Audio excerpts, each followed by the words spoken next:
So we're just gonna go ahead and start. People can walk in as we go.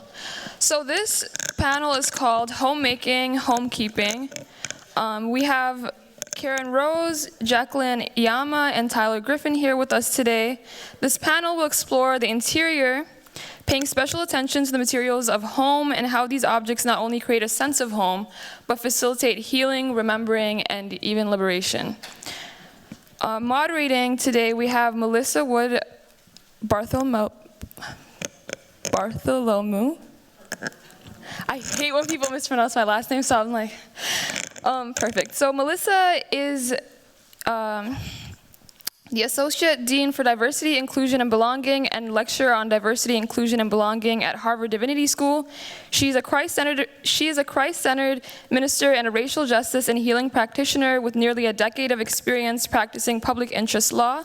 Melissa is committed to a multi-faith, multidisciplinary, Afrocentric approach to healing justice rooted in the African philosophy of Ubuntu, restorative justice, and love. I'm going to hand it over to you. Thank you so much for your patience.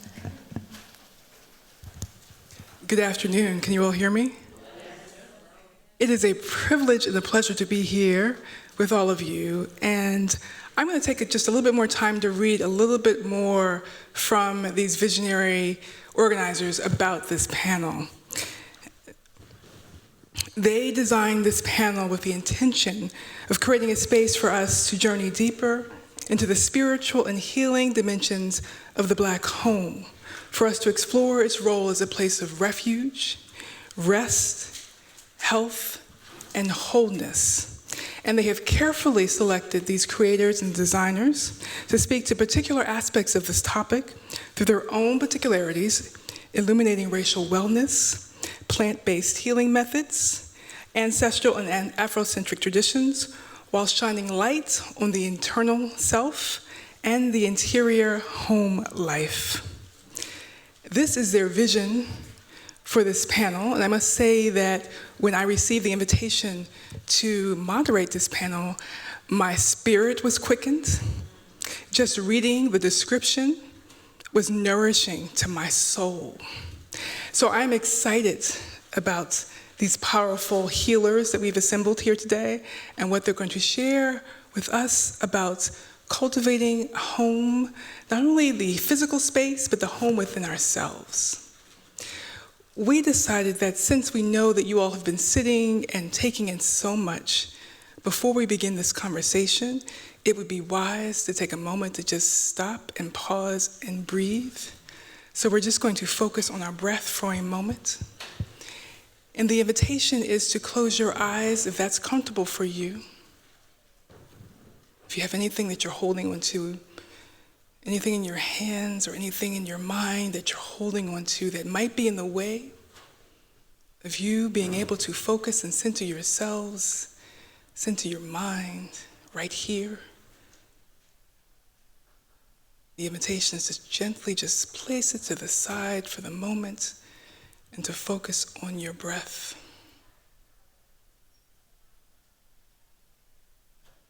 And just breathe with intention. Take a few deep breaths, if that's comfortable for you.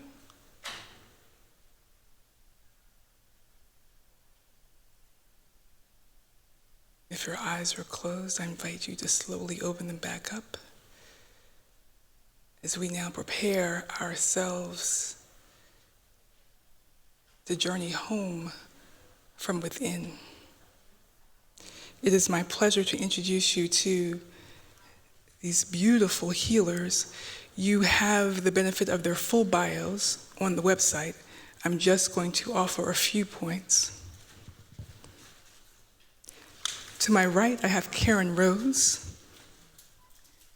Trained in Eastern and Western herbal medicine, Master Herbalist Karen M. Rose has dedicated her life's work to empowering individuals to reconnect to their ancestral traditions. Karen's inspiration for this work began as a child in her native home of Guyana, where exposure to African, Caribbean, and South American healing traditions profoundly influenced her plant medicine and community healing practices. Karen opened the Brooklyn-based Sacred Vibes Apothecary in 2009 and has expanded her enterprise, opening Sacred Botanica and Sacred Spice in 2020, both in Brooklyn, to make healing more accessible to the greater community. And next to Karen is Tyler Griffin. Tyler is a Los Angeles-based poet, libertist, and parent. Matrilineally, they are 3 generations freed from Black chattel slavery, and 2 generations survived from the Holocaust. Tyler has the ability to craft words and evoke emotions through their carefully chosen verses. Tyler's debut work is showcased in the choral piece, "To Whom Shall Return Us Our Children." Tyler was named a co-finalist for the American Choral Director Association Genesis Prize, a composer-poet response for her poems project entitled Rooms. And next to Tyler is Jacquelyn Iyamah. Jacquelyn is a Nigerian designer, writer, and visionary whose work centers on the well-being of communities of color. She taps into the theory from her social welfare degree, praxis from her interaction design degree, and wisdom from her ancestors to dream up concepts and practices that unite these 2 disciplines. As a cultural worker, Jacquelyn is the theorist behind interior race theory, which explores how objects and decor can be used to inhibit or stimulate racial wellness. Racial well-being, in our interior environments. She is the founder of Making the Body a Home and the author of the book Racial Wellness. To begin our conversation, we're going to start where other panels have begun, and I'm going to borrow from the last moderator, Brother Williams, and expand our original question to include this framing. What or where is home for you, and what does it feel like? What or where is home for you, and what does it feel like? Karen, can we start with you? Yeah, I was sitting here thinking about that. At 14, my family immigrated from Guyana in South America. So when I think of what is home for me, I think of my grandmother's home, because we were all born in my grandmother's home in a small village in the coast of Essequibo in Guyana. And, being born at home is really special, because then every time you go to visit that space, you're like, oh, I was born in this room, in my grandmother's house. Home then became Brooklyn, New York, and so I recognize a lot with being from Brooklyn or being from New York. I'd often say that's Lenape-Hawken land. But yeah, home to me feels like a New Yorker and most definitely a Caribbean at heart, yeah.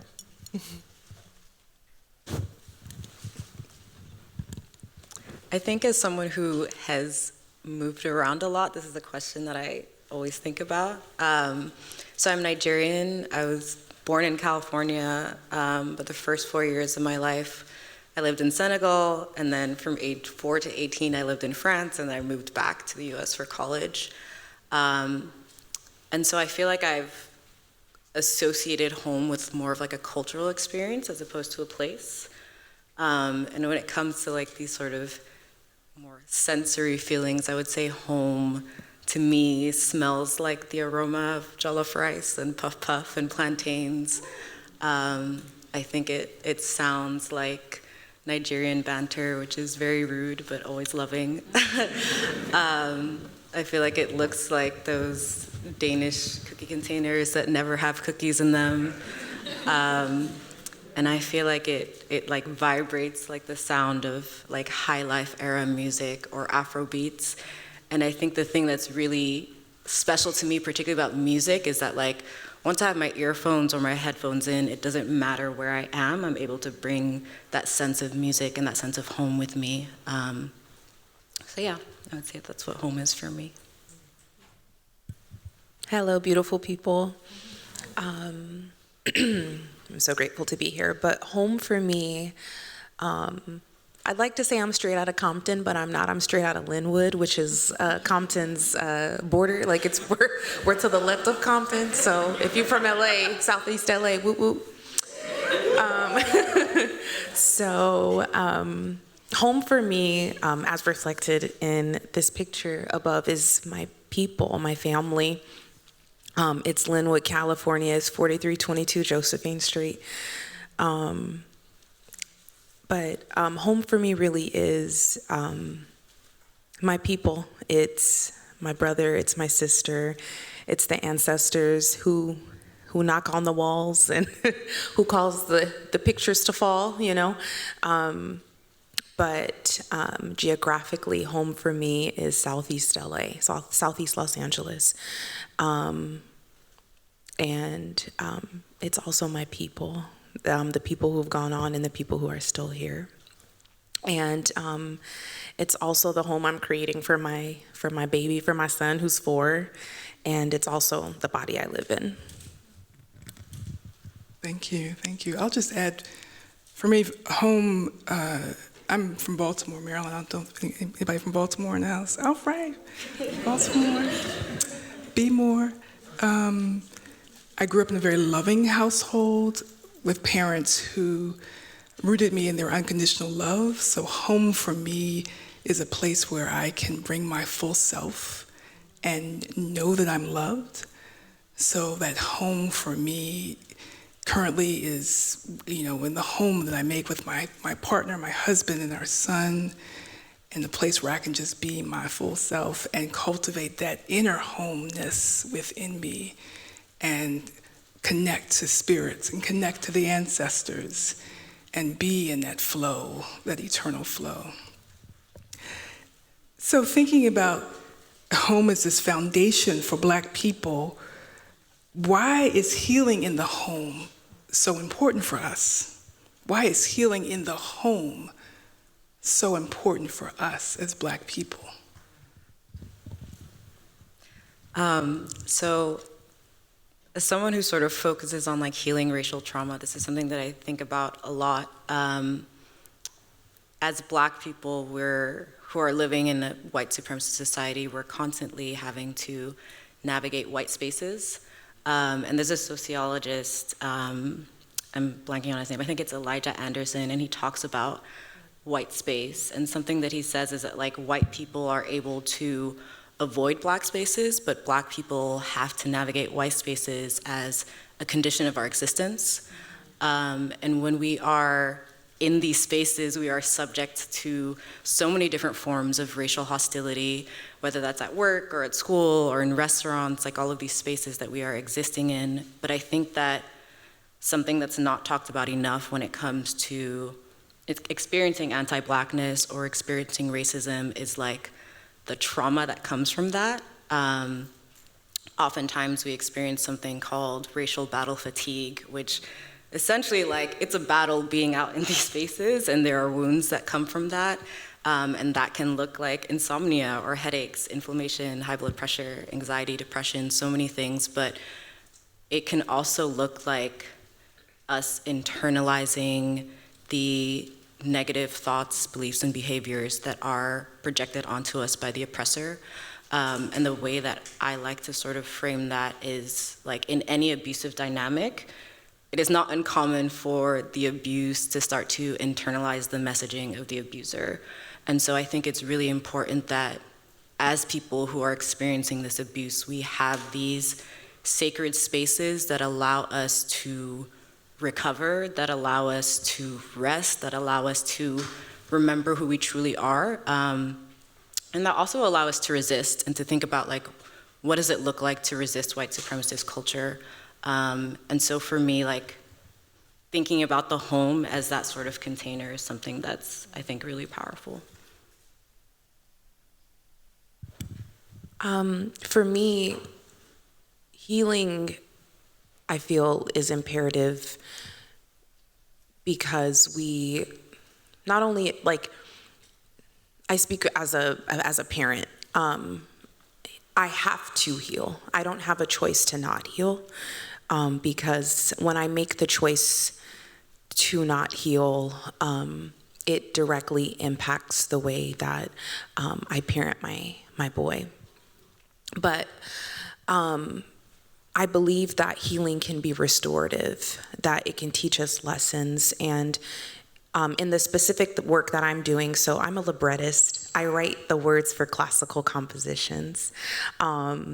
So I'm really deep in like, do I have any lovers of classical music in here? Any lovers? Okay, cool. So right now with the project that I'm working on, I am healing, I'm healing grief. My brother, Edward Jermaine Ingram, may his memory be eternal. In 2005, he was lynched in Polk County, Georgia. And but he was a Cali boy, so he went there to live with his dad. And so through the project that I'm writing, it's an opera, it's an oratorio rather, I am healing the parts of me that didn't have him. I'm healing the parts of me that wasn't able to really take on a full understanding at the age of 11 when it happened, around what does it actually mean to be lynched in 2005, right? So healing is imperative, and it's actually through writing and composing and setting this all to music that like healing is happening for me through this medium of composing and writing. And but it's imperative for the body, for the mind, and also for the future generations that are like right in front of us. So I can say that it feels quite literal. Can you hear me? It feels quite literal to think about like, why do we need to heal at home? The reason that it does, I remember having a baby that was 6 pounds, 2 ounces, and having a C-section. And my mom calling me that afternoon, my mom was away, and she said, "You had this baby how?" And I said, "By C-section." And she said, "Why?" And I said, "Because that's what they said, And my mom said, "You were 13 pounds and you were born at home." And I was like, I was born at home in my grandmother's bedroom at 13 pounds with a really skilled midwife who lived 2 doors down from us, and a community of people in the house with my mother who navigated. And my mother's much smaller than me. Like, my mom is about 5'4", and had this huge baby with her being okay and my mom being okay, and then my mom and me sitting in recognition that day to be like, something's wrong here with the medical system. Like, my mom is convinced that if she had me here, that she probably would have passed. They wouldn't have been skilled enough to have me here. So I believe, in my work, I talk about why I wanted to have a healer. I'm driven by the purpose, and my mission is to have a healer in each home. And that's really important to me because I believe that we know ourselves the best. I believe that not only are we standing on our own, but we're standing with our ancestors to our back. And so we inherit a lot of our ancestors' resilience, but also we inherit a lot of our ancestral traumas. And I don't believe the medical model that exists even takes that into consideration. And so therefore, it's often malpractice when working with Black bodies with a BMI index that doesn't even reflect us. Beyond.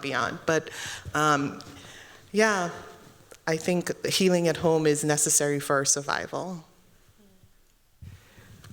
Karen, I want to stay with that for a little bit because I'm thinking about the high rates of infant mortality in the Black community, and hearing your story about how you were born in a home, and what it says about our culture and about our community at this time, that more of us are not birthing at home. So And then you said your mission is to have a healer in each home. What does that look like? How do you equip healers for each home? All of our work at Sacred. So I think the important thing is to talk about this in a perspective that's using the vernacular of everyday people, right? And I think that what that looks like is finding the medicine keepers in each family and connecting to them. I think that so many people reach me because they're like, oh, you remind me of this aunt I had. Or when we opened our Brooklyn-based apothecary, I chose to open my Brooklyn-based apothecary in the neighborhood which I immigrated to that is heavily Caribbean, folks from all over the diaspora, and also it's, in Flatbush, Brooklyn, which is one, a space that has a lot of Caribbean culture. But the work that we do as a community apothecary is keeping our doors open to hearing, oh my gosh, this looks like my grandmother's kitchen. This reminds me of the smell, lemongrass smells like the smell that so many people grew up with. Many people are like, is that cerasee? Is that lemongrass? Is that nutmeg? Is that clove? Is that cinnamon? How are you using it? And, I'm often like asking them, how did you use this when you grew up? How did your family? And just that moment of, oh, wait, my grandmother made this tea every day.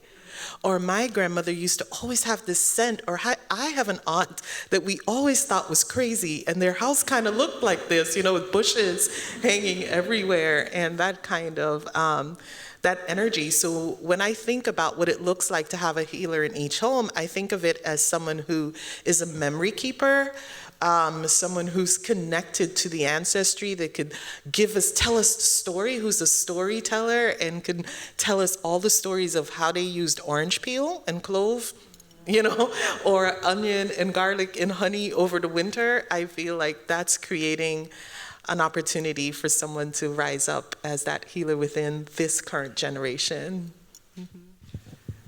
I love this because there's such an urgency for us as Black people to heal.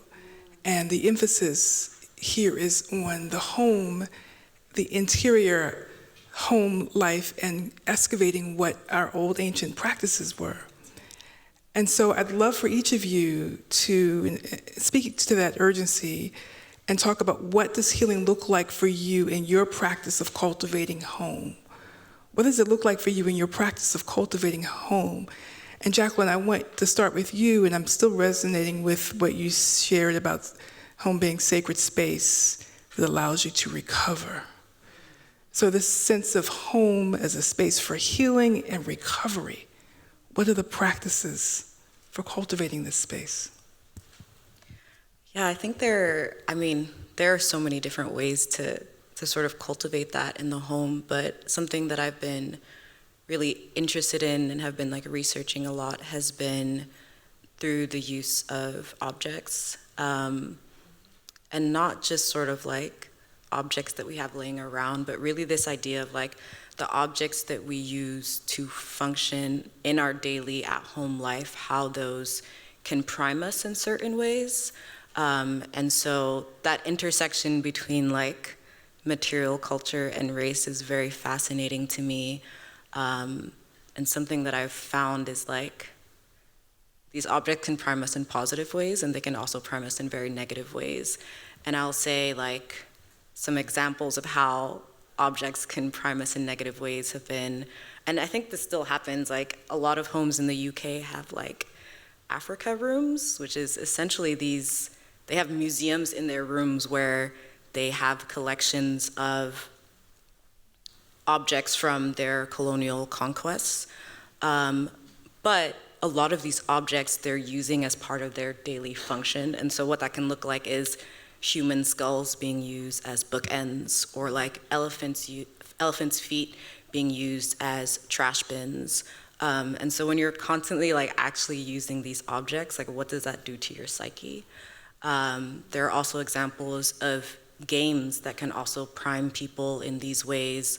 There was this game called Ghetto Poly, it was created by I think it was like a Taiwanese man, but essentially it was supposed to be this alternative to Monopoly, but it was like a caricature of black neighborhoods, and it eventually got canceled because it was just very blatantly racist.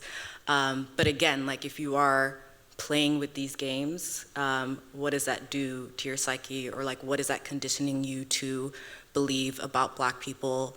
And then a more common example could be something as simple as like mammy jars, like people are putting cookies into these jars, but then how does that influence their perception of black women's role in the home or in the kitchen? And so as I was looking into that, I was like really appalled, but also sort of thinking about like what does the flip side of that look like? If objects can be used to prime us in these really harmful ways, then that means they can also be used to prime us in really positive ways. And I think something that I think about a lot is like the Black Power Afro pick. It's something that we use in our daily function around like grooming, but the fact that it has that fist on it can send a message to us about like telling us that our hair is beautiful or telling us that like black is powerful. And so I think there's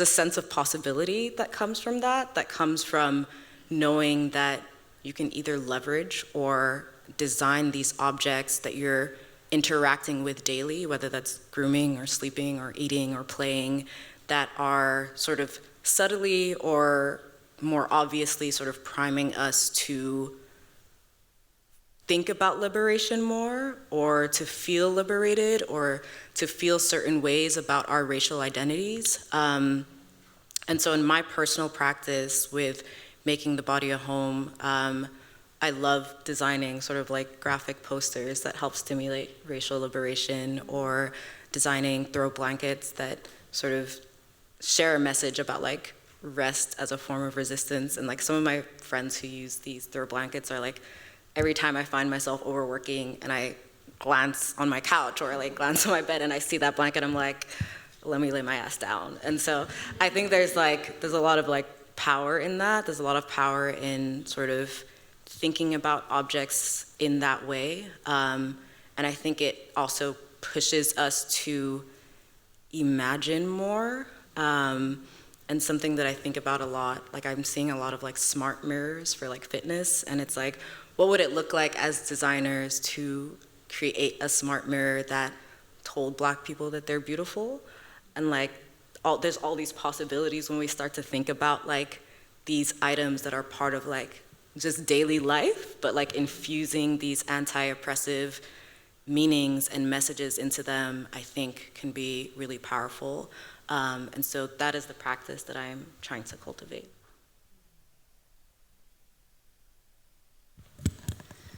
I want to begin by saying that I wouldn't necessarily say that I am the healer in my home, but I do believe that the way I'm going about my healing may provide other members in my family to access theirs.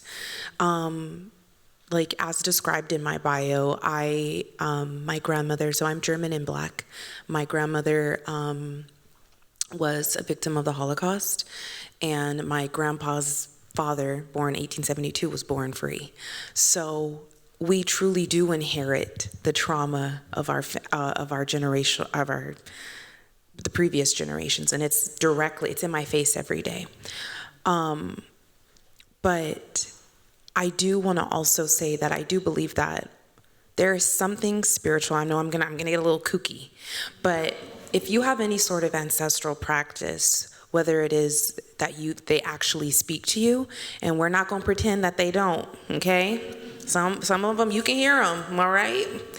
And sometimes they come through scent or through the practice of cooking or however, but I do believe that I am being healed through writing this oratorio because I'm directly interacting with my brother's journals. So he left his journals behind. He wanted to be a writer.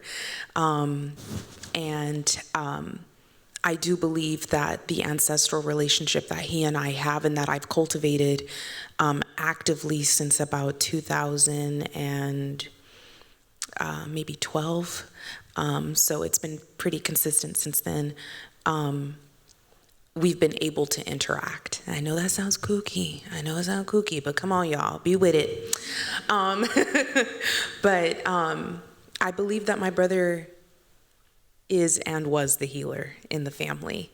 And there's something spiritual about his death and how much that has brought in healing. And I hope when this project is done that it will bring healing to many people, because it's the struggles of a young 21-year-old Black man in 05. There was a lot of stuff going down in 05, especially in the South. So I'm hoping that folks like him, or even men who would be his age, so he was born 84, so he would be 40, I believe, next year, or 39, something like that. So hopefully this could be a piece that is nostalgic for the men in his generation, and will bring healing to the stories that they shared, if that makes sense. So, yeah. Karen, before you share, I just want to, Tyler, just affirm what you're sharing. It's not kooky at all. You are speaking to... Thank you. Because you know this, no one laughed, no one, we are with you. You're speaking to home on the ancestral plane, on the spiritual plane, and as Black people, rooted in the African diaspora and the indigeneity in Africa, we know that there is no separation between this time, the time that came before us, and the time that's yet. So we are all right with you. There is no kookiness about you. So thank you for illuminating that for us. And I definitely was planning on leading with that. I was going to say, like, the fact that you're sitting on a panel with Karen Rose is cooking. I mean, like, far out. But the fact is that, you know, I'm usually the kookiest in the room. But the idea that that I also want to remove that language when we speak about spiritual things, particularly about spiritual things that come from the diaspora and our African spiritual religions, then we're like, it's kooky, right? But there's nothing kookier to me than Christianity in many ways, in true ways, and other things. But I want to say, like, speaking about the ancestors, I'm going to start and lead about that in the home, because I feel like, for me, in each home, in each home that I live or inherit or I'm a part of, or even my workspaces, like our shops, our apothecary and our botanica, an ancestor altar is so important. Like, I can't imagine being in the home without the presence of the ancestors, right? Like, that they're always there, because I believe that they truly, you know, I tell folks, like, I turn my children over to the ancestors in many ways, because I'm like, you gave me this, kid, handle it, you know? Or I even go to them for my mom, because like no one could talk to my mom, right? So my mom is kind of like a strong matriarch, and sometimes I'm like, oh my God. And, you know, instead of getting into it, my mom, I go home and I talk to her mother and I say, you know, handle your daughter, you know, like, this is crazy, like, take care of your daughter, and like, know that it's gonna get handled, right? So the making of home, or making how healing looks like in a home, it's the altar and it's the medicine. And I believe the medicine is super important, because it's teaching, for me, it was teaching my children the care that they could take of themselves before they intersect with anyone else, right? So it's often like just knowing how to care for yourself should you have a cold, right? How to care for a yeast infection. Like, what are the medicines? What did my grandmother use as medicine, and all, you know, to heal us and to keep us well, and just incorporate that in food ways so it doesn't seem like this is medicine, this is food, because again, that's like very Western. You know, my grandmother was always making medicine at the same time she was making food. It was like the teas that we drank in the morning was, you know, before we went off to school were medicinal, but they were also the teas that we like wanted in the mornings before we went off to school. So it's bringing medicine back into the line of like how we feed ourselves, how we care for ourselves, and how we nurture ourselves. And so in my home, there's always plants hanging, and there's always some medicine being made, because I think like the witnessing of that is super important also, because my mom stepped away from that when she, as you know, to acclimate to any environment, oftentimes you start to forget who you really were. And so now when my mom comes to my home, she's able to re-engage with like, oh yeah, I remember this medicine. So I feel like even for our elders, sometimes we remind them, you know, about like their stories around plants, because now my mom will say, oh yeah, we used to use that plant in this way, and now she tells me about the medicine. Beautiful. We have just a few minutes before we need to turn it over to Q&A. But for the final question, I'm going to ask you each to just speak on it briefly. And if you want to incorporate explanation of any of the images that you shared, please do. As designers, as creators, and if you call yourself a healer, what's the call to action?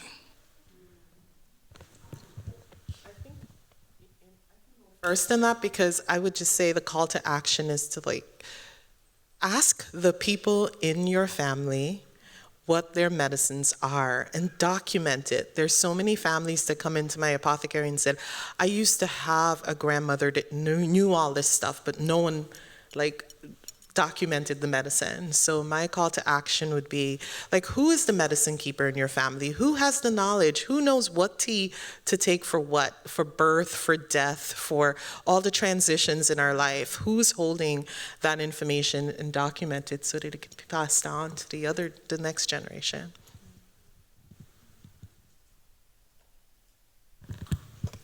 I think my call to action would just be, at least for designers or makers or object designers, furniture designers, is to really just like tap into your imagination beyond like white design imagination, because I feel like the design industry is very white centric, at least in the US. And so thinking about like, what does it look like to actually design objects or things that are truly for us? I would say that would be my main call to action. And also for people who are like interior designers or curators or decorators, asking yourself like, how can you leverage these objects when you are creating homes for yourself or creating homes for other people? Because I think that's equally important, like thinking about where you're sourcing things from and thinking about like what the meaning behind these objects are. I think that's really important. So, yeah.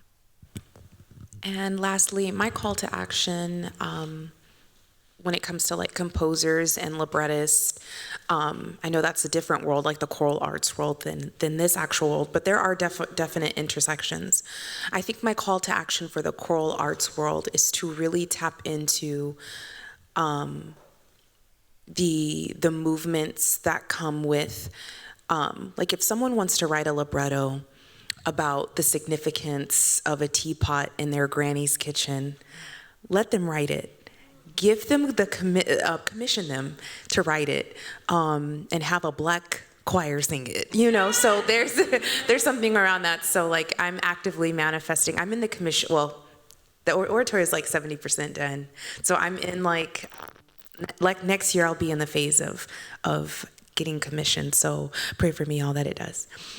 My second call to action would be, there are many city planners and architects in this space who are actively working on projects that are essentially centering Blackness.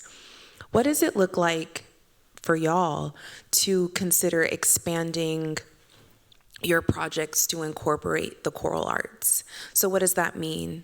It means after your project's finished, what does it look like to invite in someone who can write a piece about it, or to write a piece around commemorating the neighborhood that it was? I've been walking around Harvard today, and I cannot stop thinking about the 70 enslaved people who were here. I can't stop thinking about that number, the 70. And so what would it look like even for this institution to through musical composition, to honor those lives? And for me, lastly, just I am honoring my brother's writings that he left behind by merging my poetry in it. So that's the way that that's my call to action for myself, is I'm at the end of the day, it's about honoring people and honoring their stories through musical composition. So hire a librettist, y'all. City planners, I'm available. Thank you. And I'll say my call to action is to remember the interior life and practices that help you cultivate the sense of home from within, the spiritual practices, the art practices, the liberatory practices that help you to root yourself, so that your home is, wherever you are connecting to your home from the inside out. Are there questions for our panelists?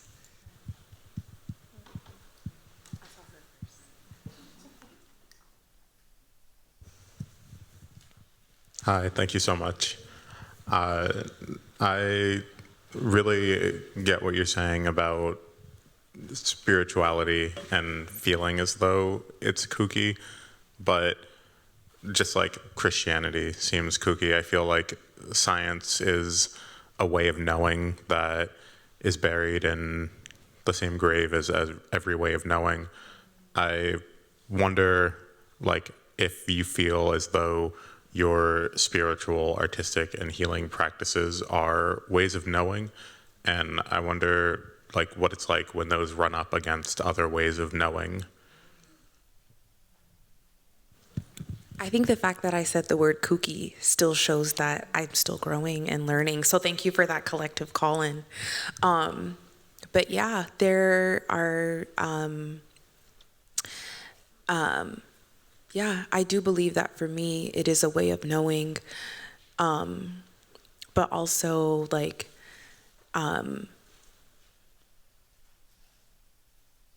active recall of memories of my brother, and then having like very intentional conversations with my mother are also ways of knowing, because she bore him. So there's a different way of knowing, I feel, when you like when you carried a person. Like I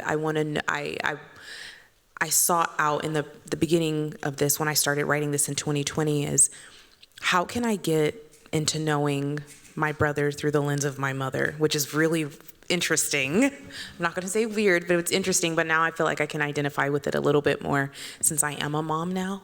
But yeah, you can take that. No, I just wanted to add to that, because I feel like white supremacist culture is very obsessed with like numbers, and things need to be written on paper, and like, how did you know this, and like, what are the facts, like anytime you say anything. And I just feel like intuition is also a way of knowing, and like getting messages from your ancestors are also a way of knowing, and like that can't always be taught and aren't always going to be written down and like feel super, I guess, evidence-based. But I feel like that's something that we as like healers or designers or creators need to tap into more. Like, not everything needs to be written down. Not everything needs to be tied to numbers. Like, it's okay. And I feel like that's a narrative that has kind of pushed us away from our inner knowing, and like pushed us away from like our imagination and like the magic that we inherently have within us. And so, yeah, I just wanted to add to that. 'Cause I think Yeah, I think I want to add to that too, particularly when we talk about like plants and plant medicine. And there's always this place that we're pushing up against like science, which in itself is also kooky. But I think, yeah, I think that, wisdom is the way of knowing, like your own internal wisdom, and then allowing yourself to be taught by something that's larger than you or not as you can understand as quite as clearly, like plants, right? Allowing yourself to be taught by a plant is really a special place that we can then interact with, like our ancestral wisdom. And many people who grow gardens will tell you this, like of being taught by their plants or informed by the soil. So it's expanding our wisdom to really realize that what we're working with is ancestral technology, and it's always teaching us and it's always informing us, and just allowing ourselves to see beyond and grow further. Hello, my name is Tisha, and I don't really have a question. It's more of a comment about how we perceive our ancestral science, right? Because it is science, the understanding of how plants, herbs, water, everything in the universe, it's about our ancestors knowing how to tap into and unleash and harness those energies. And they were taken away from us because they made us so powerful. They made us healers. They made us designers. They made us diviners, right? So it had to be made to look crazy. It had to be made to look kooky, so we would reject it and reject our power. And I'm so happy to see this conversation happening, where we're acknowledging the ways that we can heal ourselves with our own medicine. So thank you.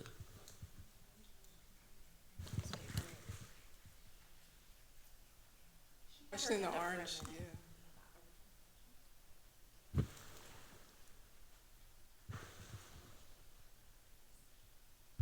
Hello. Hi. Going to back to the subject of everyday objects holding anti-oppressive messaging, affirmations. How do y'all feel about larger big box stores tapping into that and profiting off of that?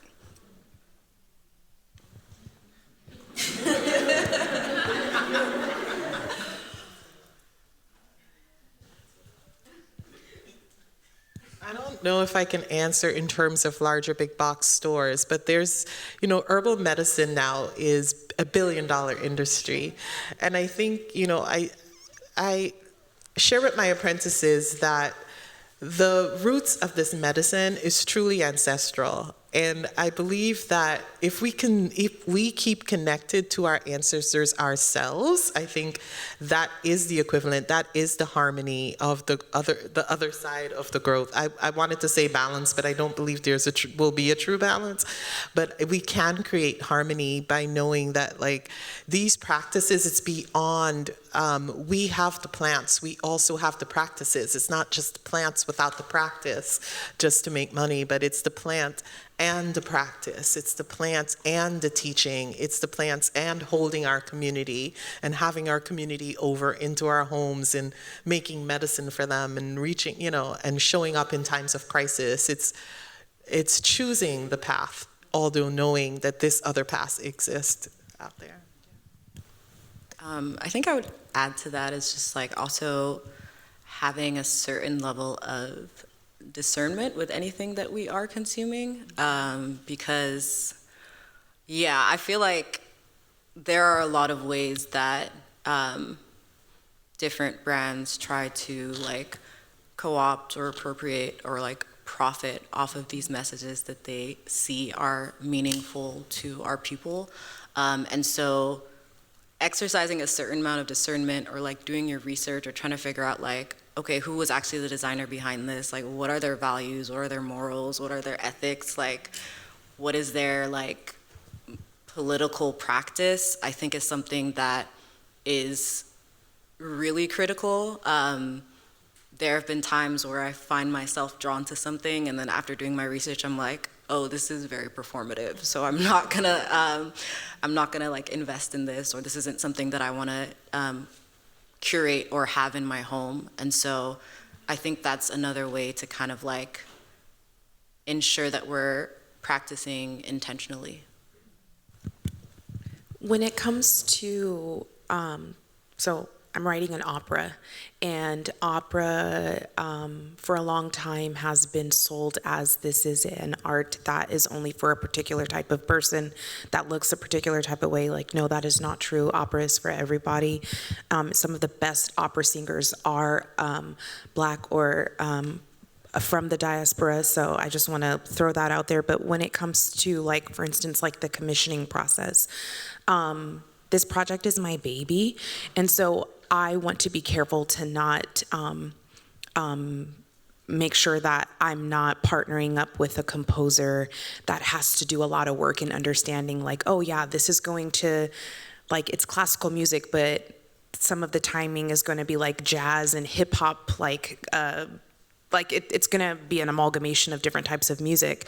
So it's just like, for me, I don't want to sell out this piece in a way that is dishonest to like the actual story of it all. Like, I don't want to, I'm not saying I don't want to partner with white folk, that's not what I'm saying, but I don't want to have to do a lot of labor to teach someone that, like, oh yeah, this trumpet solo is gonna sound like something that Outkast would do. You know who Outkast is? Like, you know, I'm not trying to do all that. And it also means, like, I want this piece to belong to Black choirs. So I know that sounds very like, ooh, but I want this piece to belong with who it should belong to. And that means, like, I want the first concert to be a full Black choir. Like, I don't want to sell it out. I want it to stay at home, if that makes sense. So, yeah. And Tyler, you brought pieces of your work with you, right? What's that? You brought pieces of your work. So y'all, my brother's journals are out by the registration table for y'all to interact with. Handle with care. They are in sheet protectors, but you feel free to touch and flip through the book and read. Context, Black man, 2005. He talked about a lot of different stuff, so read with care, okay? So, but yeah, y'all can go interact with Edward that way. And we do have his consent.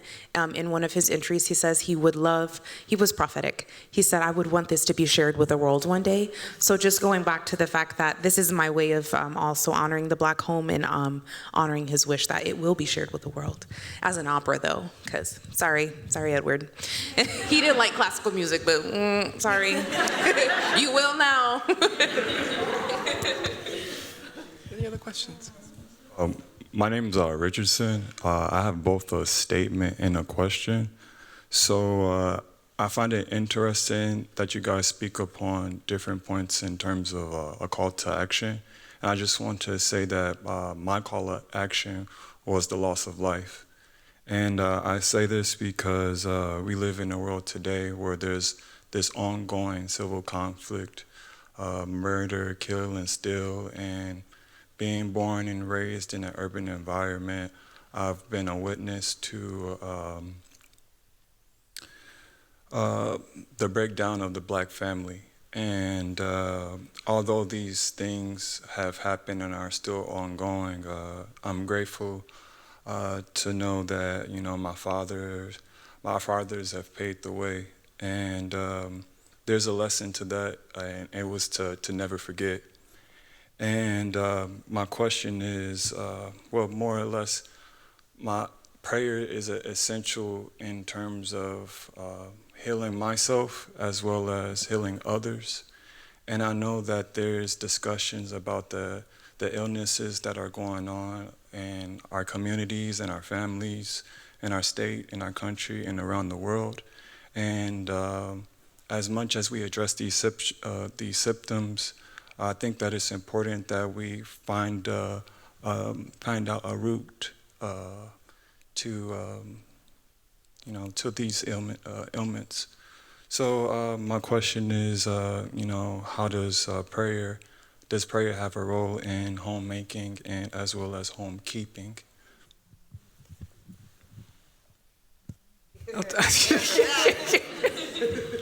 I appreciate your question.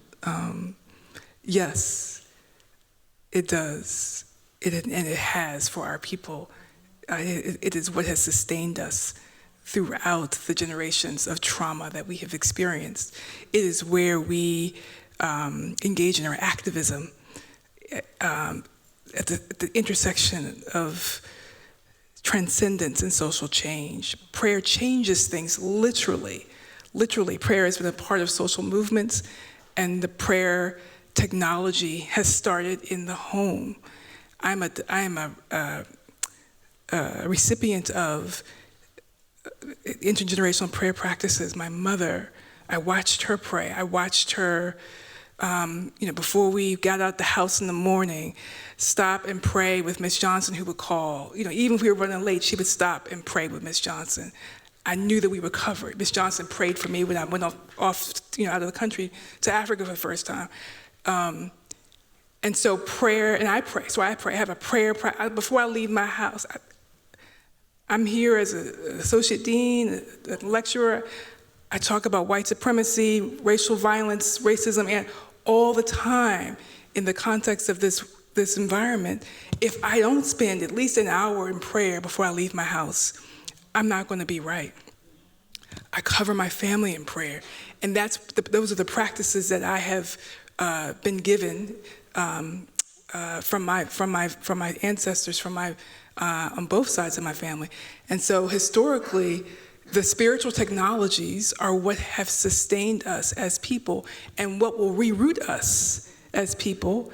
And it's the medicine that will help us get to the root of the problems and heal us. So yes, prayer has a very important, prominent role in the home and the healing of the home. If I can add to that, there's an old quote that said, singing is like praying twice. And so I feel like when it comes to my work, that I feel like the call to action in terms of prayer is, I am, as I deal with the grief, and as the grief will be like saying out to the world, if you will, that is a way that also my brother's prayers are answered. For those of you who will look through it, you'll see that he literally is praying to God. Even on the slide, it says, "Dear God, like, what is my purpose?" That's a prayer right there. And there is something I feel ancestral about how that will be answered in the best way that, like, I can answer that prayer for him, if that makes sense. So I appreciate that you shared that, just in the care, because people have to understand that there's more than one form of prayer. It's not just, let me get on my knees and pray. I pray and I write in a journal every day, and then those are my prayers. So I love the fact that you highlight that your brother's journals are prayer, that the music is prayer. Yeah, and I was thinking across the diaspora, as plant people or people who work with plants, we pray to plants and we sing to plants. And a lot of this knowledge that we have, particularly when we talk about medicinal knowledge or herbal spiritual practices, there's no book, right, that documents that, but we told our stories, right? We told stories about the plant, or we sang songs about the plant so that the next generation can learn about the plant through songs and storytelling. And those songs are super prayerful, right? Because they were often done when someone was ill and they wanted this plant to work in a certain way. And now we sing, as we sing to our medicines, we pray to our medicines, we have affirmation to the medicine. The medicine has the ashe, or the power, but that ashe needs to be activated, and it's activated by our voices and our songs and how we put, yeah. We are at time. So in the spirit of prayer, ashe, ashe, ashe. Thank you all.